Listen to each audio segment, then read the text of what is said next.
इस वीडियो में मैं बात करूंगा how expert systems use for cognitive problems के बारे में। तो चलिए शुरू करते हैं। जब हम बात करते हैं कि एक्सपर्ट सिस्टम को कैसे यूज़ करना है कॉग्निटिव टूल्स या फिर कॉग्निटिव प्रॉब्लम्स के लिए, तो हमें इस बात पर ध्यान देना बहुत ही ज़रूरी है कि जब भी हम एनालाइज़ करते हैं आउटकम्स को, जब भी हम एनालाइज़ करते हैं आउटकम्स को, तो ये जो आउटकम्स आते हैं ये या तो बिल्डिंग या फिर यूजिंग एक्सपर्ट सिस्टम से आते हैं। ये जो आउटकम्स आते हैं ये आते हैं एक्सपर्ट सिस्टम से।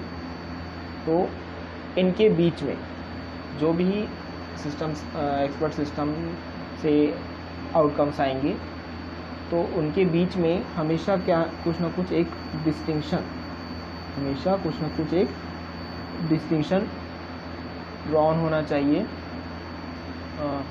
एक्सपर्ट जब भी आप यूज़ करते हैं एक एग्जिस्टिंग एक्सपर्ट सिस्टम को, जब भी आप यूज़ करते हैं एक एग्जिस्टिंग एक्सपर्ट सिस्टम को, यानी कि यदि आप ओल्ड एक्सपर्ट सिस्टम से कोई रिज़ल्ट ला रहे हैं और न्यू एक्सपर्ट सिस्टम से कोई रिज़ल्ट ला रहे हैं, तो दोनों के रिज़ल्ट के बीच में हमेशा कुछ ना कुछ डिस्टिंक्शन होना चाहिए। भले ही जो एक्सपर्ट सिस्टम यूज़ किया जा रहा है दोनों का रिज़ल्ट डिफरेंट हो सकता है। जैसा कि अभी हमने आपको बताया कि एक्सपर्ट सिस्टम से, जैसा कि हमने आपको बताया कि एक्सपर्ट सिस्टम से एक नया है एक पुराना, तो दोनों से डिफरेंट रिजल्ट्स आ सकता है। भले ही एक्सपर्ट सिस्टम शुरुआत में बिजनेस में इस्तेमाल हुए हों, भले ही एक्सपर्ट सिस्टम शुरुआत में बिजनेस में इस्तेमाल हुए हों एज अ एडवाइज़र जो कंट्रोल करें प्रोडक्शन के प्रोसेस को,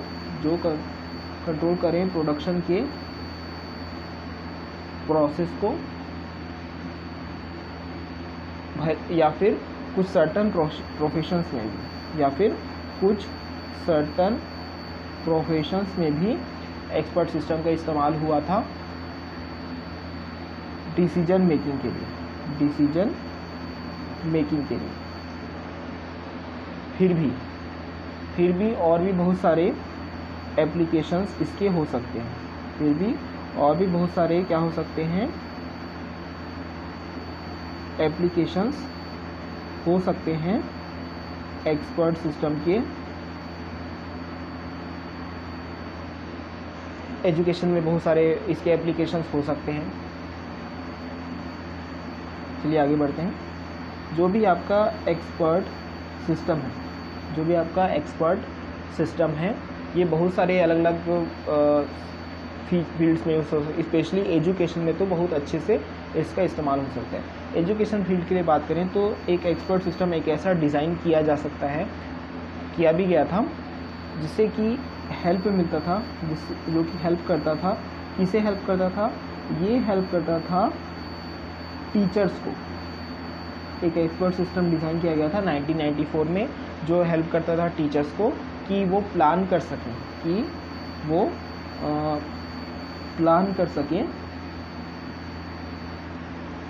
सकें साइंस एजुकेशन के लेसन, कि वो प्लान कर सकें साइंस एजुकेशन के लेसन्स। तो ये एक एग्जांपल हो गया एक्सपर्ट सिस्टम का कि वो एक एजुकेशन में यूज़ हो सकता था। इसके अलावा और भी बहुत सारे इसके बाद रिसर्च हुए इस फील्ड में, जिससे कि एजुकेशन फील्ड में बहुत सारे इन्वेंशंस हुए, बहुत सारे डिफरेंट इवॉल्वमेंट्स हुए, और भी कुछ एक्सपर्ट सिस्टम बनाए गए थे जो कि हेल्प करते थे टीचर्स को। अभी जस्ट पहले हमने आपको बताया कि एक एजुकेशन में एक रिलेटेड एक्सपर्ट सिस्टम था, जिससे कि टीचर को हेल्प होता था कि वो साइंस एजुकेशन के लेसन को प्लान कर सकें। इसके अलावा एक और रिसर्च हुआ था जो कि जिसमें कि एक एक्सपर्ट सिस्टम बना था जो हेल्प करता था टीचर को, टीचर को कि वो आइडेंटिफाई कर सकें, कि वो आइडेंटिफाई कर सकें और साथ ही साथ क्लासीफाई कर सकें, आइडेंटिफाई कर सकें और क्लासीफाई कर सकें। ये आइडेंटिफाई और क्लासीफाई किस लर्निंग के लिए हो रहा है, यानी कि टीचर्स को ये हेल्प करता है एक्सपर्ट सिस्टम की वो क्लासीफाई कर सके और आइडेंटिफाई कर सके लर्निंग को स्पेशल स्टूडेंट्स के लिए, स्पेशल स्टूडेंट्स के लिए, यानी कि डिसेबल्ड स्टूडेंट्स के लिए एक टीचर लर्निंग को क्या कर सके, क्लासीफाई कर सके। तो ये तो अभी तक 2 एग्जांपल हो गए। फर्स्ट एग्जांपल में हमने देखा कि कैसे लेसन को प्लान किया जा सकता है एक्सपर्ट सिस्टम की मदद से। दूसरे एग्जांपल में हमने देखा कि कैसे क्लासीफाई किया जा सकता है, आइडेंटिफाई किया जा सकता है लर्निंग को फॉर द डिसेबल्ड स्टूडेंट्स। इसके अलावा एक और एक्सपर्ट सिस्टम आया था 1991 में, एक और एक्सपर्ट सिस्टम आया था 1991 में, जिसके हेल्प से टीचर जो था वो गाइड कर सकता था, जिसके हेल्प से टीचर गाइड कर सकता था, गाइड कर सकता था नोविस स्टूडेंट को, यानी कि एजुकेशनली काफ़ी वीक स्टूडेंट को गाइड कर सकता था through the instructional development process. और इस पूरे प्रोसेस के लिए यानी कि नोविस स्टूडेंट को कैसे सेलेक्ट करना है, उसके लिए एक इसमें दिया गया था स्टैटिस्टिकल टेस्ट का भी अप्रोच दिया गया था, जिसकी मदद से एक टीचर नोविस स्टूडेंट को आइडेंटिफाई कर पाता था। तो इस तरह की एप्लीकेशन से प्रोफेशनल नॉलेज में यूज़र को इजीली एक्सेस किया जा सकता है और डिसीजन लिया जा सकता है। तो ये डिफरेंट एक्सपर्ट सिस्टम रहे हैं जो एजुकेशंस में काम आए हैं। ये काफ़ी पुराने एक्सपर्ट सिस्टम हैं, एट प्रेजेंट 20-30 ईयर्स ओल्ड होंगे ये एक्सपर्ट सिस्टम। जैसे कि हमने आपको शुरुआत में बताया था पिछले लेक्चर्स में कि एक्सपर्ट सिस्टम में एक और कंपोनेंट होता था जिसका नाम था नॉलेज बेस। तो यदि हम सिंपली यूज़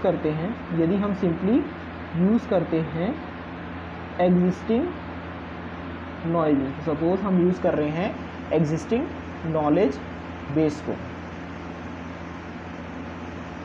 तो जो भी एडवाइस मिलेगा, तो इससे जो भी एडवाइस मिलेगा हो सकता है वो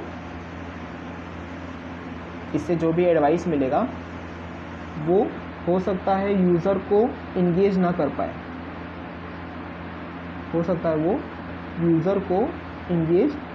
पाए, क्योंकि यूज़र की जो नीड्स हैं, डिमांड्स हैं, वो लगातार बदलते रहते हैं। इसलिए आपको एक एक्सपर्ट सिस्टम कंटिन्यूस इम्प्रूवमेंट से बार बार गुजरना चाहिए, बार बार उसमें कंटिन्यूस इम्प्रूवमेंट होना चाहिए।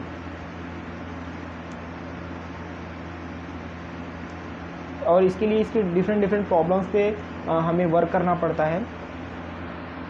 बार बार हमें इसके लिए क्या करना पड़ता है, एक्सपर्ट सिस्टम के नॉलेज बेस में जो रूल्स रहते हैं,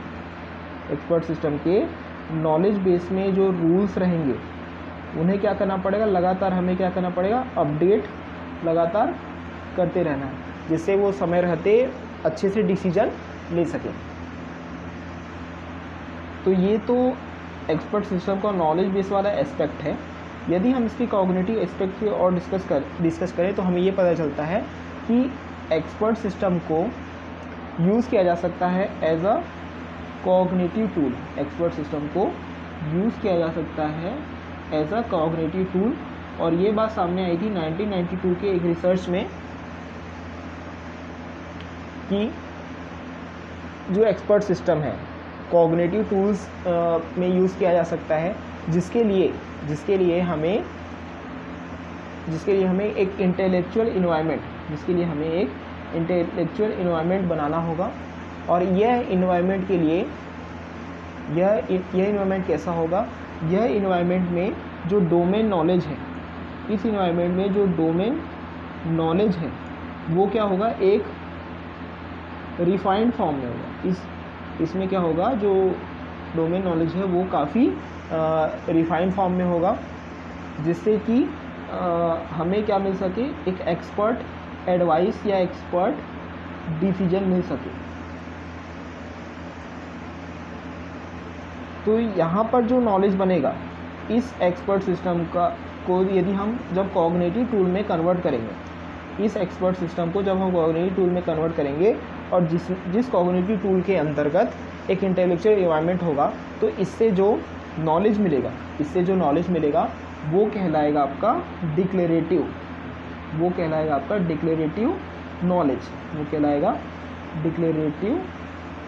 नॉलेज। और साथ ही साथ इस कॉग्निटिव टूल के यूज़ से डिक्लेरेटिव नॉलेज तो मिलेगा ही मिलेगा, साथ ही साथ इससे जो नॉलेज मिलेगा वो एक स्ट्रक्चरल फॉर्म में भी होगा, तो उसे हम स्ट्रक्चरल नॉलेज भी कह सकते हैं। और इसके अलावा इससे एक तीसरे तरह का नॉलेज भी मिलेगा जो कहलाएगा आपका प्रोसीजरल नॉलेज।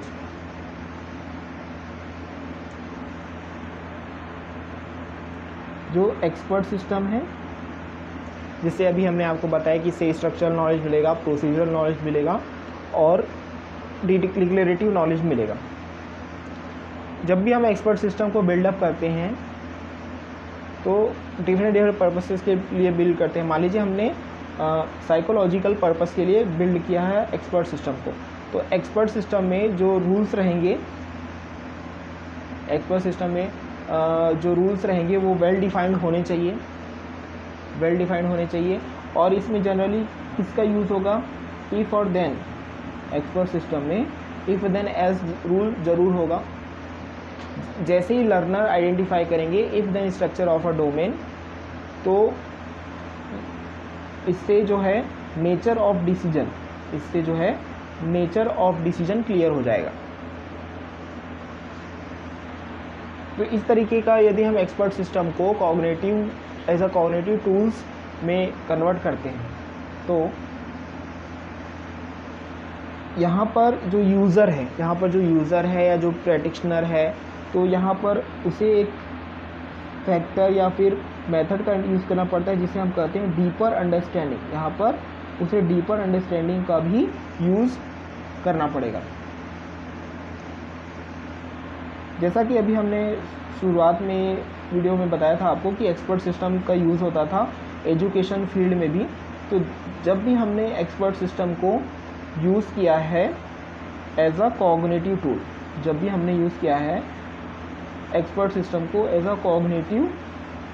टूल, तो ऐसा यूज़ करने से क्या होता है, जो रोल है टीचर और स्टूडेंट का, जो रोल है टीचर और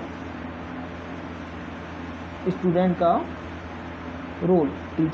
रोल है वो चेंज हो रहा है ड्रामेटिकली। जो स्टूडेंट्स हैं वो ज़्यादा एक्टिव हैं। स्टूडेंट्स जो हैं ज़्यादा एक्टिव रोल अदा करते हैं जब भी यूज़ किया जाता है एक्सपर्ट सिस्टम को ऐसा कॉग्निटिव टूल। तो इससे जो टीचर है वो फ्री हो जाता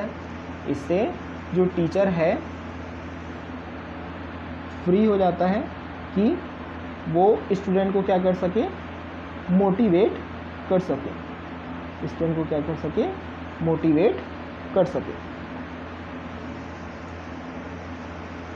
जैसा कि अभी हमने आपको बताया कि जब भी हम एक्सपर्ट सिस्टम को ऐसा कॉग्निटिव टूल यूज़ करते हैं तो स्टूडेंट एक एक्टिव लर्नर के मोड में आ जाता है और टीचर फ्री हो जाता है स्टूडेंट को मोटिवेट करने के लिए,